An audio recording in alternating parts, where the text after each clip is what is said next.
है 125 और 125 किसका क्यूब होता है? किसका क्यूब होता है? इसको लिख देंगे 5 की पावर 3 और उसके ऊपर पावर कितनी लग रही है? 1/3 मतलब 125 को तो अपन ने लिख दिया 5 की पावर 3 और उसके ऊपर भी पावर लग रही है 1/3। बस पावर के ऊपर पावर आती है तो पावर आपस में क्या हो जाती है? मल्टीप्लाई।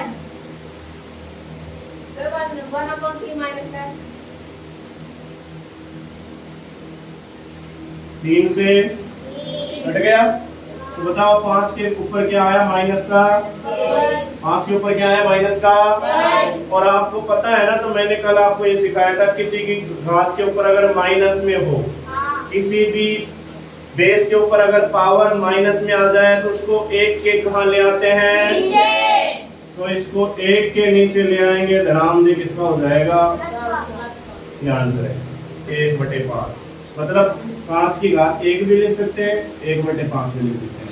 जिसने यहाँ तक नहीं किया था उसको थोड़ा सा बढ़ा लीजिए।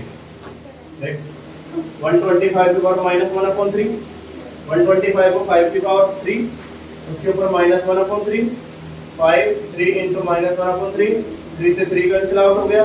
5 की घात कितनी आ गई? -1। इसका एक नियम है, देख क्योंकि यार छुट्टी ज्यादा कर लेता है इस वजह से वो नियम, ये रूल है, रूल, ठीक है। और रूल ये है कि किसी भी बेस के ऊपर अगर पावर माइनस में आ जाए ना, किसी भी बेस के ऊपर अगर पावर माइनस में आ जाए तो उसको प्लस में करने के लिए 1 के नीचे ले जाया जाता है, ऐसे कैसे उठा के, है ना। तो अपने पास क्या था? 5 की पावर माइनस में थी ना, तो इसको उठा के 1 के नीचे ले आए 5 की पावर 1 को। और 5 की पावर 1 का मतलब क्या होता है? आ गया समझ में? या लगा हम या में या जंतर मंतर वहां पे एक कुत्ते मोड़ वाला वो। चलो अच्छा और तो मेरा पीछे आई थी 2/3 3 मिनट तो नहीं है ये जब मेरा मेरा कोई बात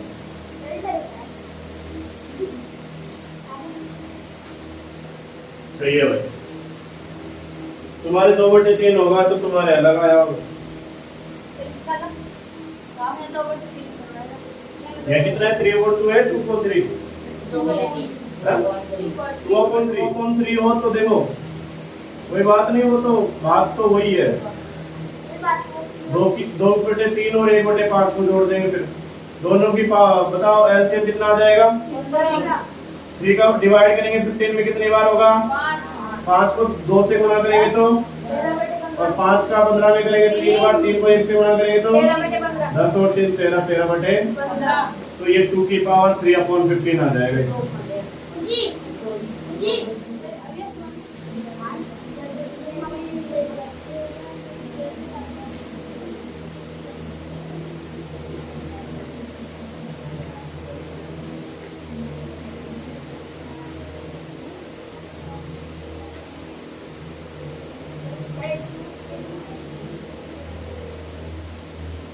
ऐसे कैसे लिख दिया? यही आंसर है इसका, यही आंसर है, ठीक है ना। मैं देखो इसको 2 तरीके से कर सकते हैं, इसके 2 तरीके हैं करने के। एक तो क्या है कि मैं सुनना ध्यान से मैं इस 3 को मिटा देता, मान लो आपको मिटा देता थोड़ी देर के लिए। ये आपका कल जैसा ट्यूशन पढ़ गया क्या? कौन सा? कि एक बाप के 2 बेटे थे, उनकी शादी हो गई, ऐसा ही बढ़ गया ना। तो मैं क्या करूंगा? इस 1 को भी अपना क्या दे दूंगा और 3 को भी अपना क्या दे दूंगा, यही तो करूंगा। 1 की घात 7 का मतलब क्या होता है? और 3 की घात 7 को ऐसे कैसे, ये आंसर आ गया। अब हुआ क्या कि इस क्वेश्चन में थोड़ा सा चेंज क्या था कि इसके ऊपर पहले से कितनी पावर लगी हुई थी? तो कोई बात नहीं, लगी रहने दो। 1 की पावर 7 तो यहाँ पे नहीं है और 3 की पावर 3 है ना, और यहाँ पे कितनी है? मतलब पावर के ऊपर तो 3 किससे मल्टीप्लाई हो जाएगा? 7। तो 3 की पावर 3 मल्टीप्लाई, ठीक है। तो यहाँ पे 1 की पावर 7 का मतलब तो क्या हो गया? और यहाँ पे 3 की पावर कितनी आ गई? 20। एक तरीका तो ये है, और मेरा तरीका देखो दूसरा। दूसरा तरीका ये है कि भैया आपको थोड़ा सा अटपटा सा लग रहा होगा ये सवाल, है ना, लेकिन मैं इसको थोड़ा सा सुलझा देता हूँ। आंसर तो वही आएगा लेकिन थोड़ा तरीके से देखो। 3 की घात 3 प्लस में है यहाँ पे, है ना। अगर मैं यहाँ को ऊपर लिया जाऊँ तो यहाँ ये जाओगे और इस एक का कोई मतलब नहीं है, तो 3 की घात 3 ऊपर गई, किसकी हो गई 3 की घात, और अब बताओ पावर कितनी लग रही है। अब देखो एक नया क्वेश्चन बढ़ गया, क्या बढ़ गया। अब पावर आपस में क्या हो जाएगी, तो 3 की घात -3 को 7 से गुणा करेंगे तो 3 की घात कितनी आ जाएगी -21। और जब भी घात किस में होती है तो उसको कहाँ पढ़ते हैं, एक के नीचे। तो देखो आंसर तो वही आया ना, आया कि नहीं आया। इंडिया और आज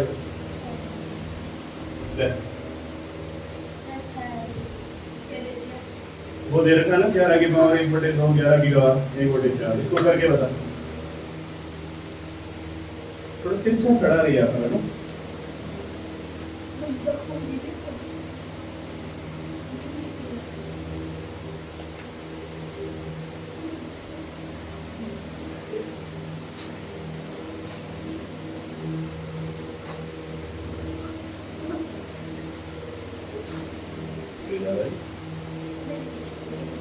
कैसे आया,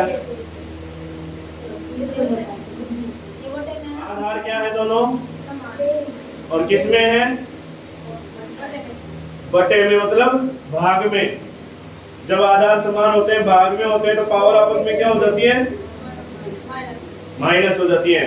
तो 1/2 में से क्या माइनस किया तूने, 2 और 4 का एलसीएम कितना आया 4।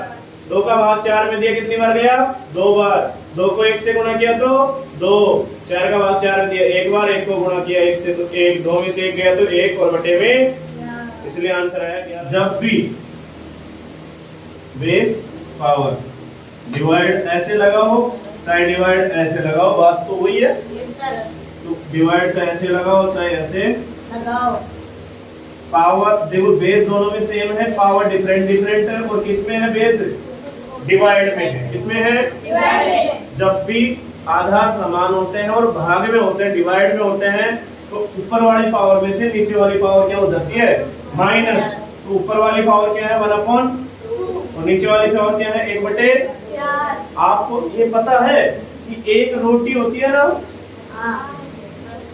अगर वो आपको आधी कर दिया तो या आधो भाग या आधो भाग, आधी आधी रोटी होगी। समझो इस चीज को, ये बहुत ज्यादा काम आता है कभी कभी। अगर मैं इस आधी रोटी में से भी आधी कर दूं तो ये कितना बचा, ये भी कितना बचा, और या आधी में से भी आधी कर दूं तो ये कितने बचो, ये कितने बचो। तो 1 को बढ़ाने वाले 1/4 कितने हैं, 4 है। देखो 4 से 4 घटेगा कितना आ रहा है, 1 बढ़ रहा है ना। अब तुम देखो माइनस माइनस करना था, 1/2 में से 1/, मतलब 1/4 और 1/4 तो क्या है 1/2 आधा है ना। अब आधे में से अगर मैं इसको भी माइनस कर दूं, इसको भी, ये आधा तो है ही, ये इसको भी माइनस कर दूं तो अकेला क्या बचा, आधी रोटी मासूम। अगर मैं चौथाड़ा रोटी माइनस कर दूं तो चौथाड़ा बचेगा, 1/4 बचेगा ना। तो 1/4 ऐसे भी आप डायरेक्ट भी आंसर ला सकते हैं। और देखो भाई साहब आपका मैथमेटिकली तरीका, दोनों का एलसीएम कितना आएगा, 2 और 4 का, बिग नंबर कौन है 4 में 2 का भी जाता है क्या, कितनी बार जाता है, 2 को 1 से मल्टीप्लाई करेंगे तो 4 का 4 में कितनी बार जाता है, 1 को 1 से मल्टीप्लाई करेंगे तो 2 में से 1 गया तो अपॉन है।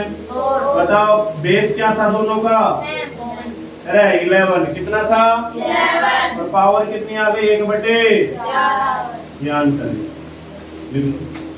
फ्रैक्शन हो, जब भी कोई दो फ्रैक्शन हो उनका प्लस करना है या उनमें से माइनस करना है।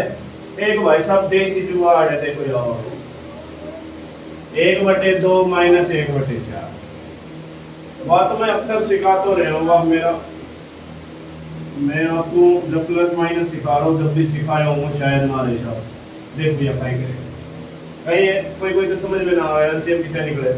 लेकिन अगर दो ही संख्याएं हैं और छोटी है, ज्यादा बड़ी नहीं है, तो ज्यादा बड़ी आती है फिर दिक्कत कर देती है ये। अगर छोटी है और दो ही संख्याएं हैं, उनमें से प्लस करना है या, तो देखो सीधा सा जुगाड़ क्या है करने का, नीचे क्या फेंक दो लाइन, थोड़ी सी जगह छोड़ के क्या फेंक दो लाइन, और नीचे यहाँ पे डिनोमिनेटर में कौन है, यहाँ पे डिनोमिनेटर में कौन है भाई, यहाँ पे हर 2 है, यहाँ पे हर 4 है। तो नीचे देखो एक गाना है, नीचे नीचे गुणा करो, लिखो बोलो नीचे नीचे नीचे नीचे गुणा करेंगे तो 2 को 4 से गुणा करेंगे कितना आएगा 8। एक है बीचों बीच लिख दो निशा, ए को नीचे नीचे नहीं, इन दोनों के बीच में, ठीक है 8 आ गया। और देखो दूसरा तरीका, नीचे नीचे गुणा करो, नीचे ही लिखो पहली बार। दूसरी आडा तिरछा गुणा करो, आडा तिरछा गुणा करो, बताओ आडा मतलब 1 तो किससे गुणा होगा, 4 से, कितना आएगा 4, यहाँ लिख दो। फिर ये 2 किससे गुणा होगा, 1 से, इन दोनों के बीच में साइन किसका है, 2 को 1 से गुणा करेंगे तो 4 में से 2 गए तो, और बटे में देखो 2 और 8 में किसका भाग जा रहा है, 2 एकम और 2 चौके, ये देखो वहां पे भी 1/4 आया था, यहाँ पे भी 1/4 आया है ना। इसको भी लिख लो भाई साहब, यह अपना एक देसी जुगाड़ है। अब आपको समझ में,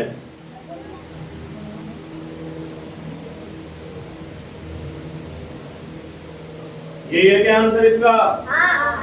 तो ये आंसर कैसे आया बताओ, जब बेस क्या हो अलग अलग, बेस क्या हो और पावर क्या हो, और किस में हो बेस मल्टीप्लाई में, तो बेस आपस में क्या हो जाते हैं मल्टीप्लाई, बेस क्या हो जाते हैं आपस में पावर ऐसे कैसे आ जाती है। तो यहाँ पे बेस क्या है 7 और 8, ये तो मल्टीप्लाई हो जाएंगे, और पावर ऐसे कैसे आ जाएंगे, तो 7 8 या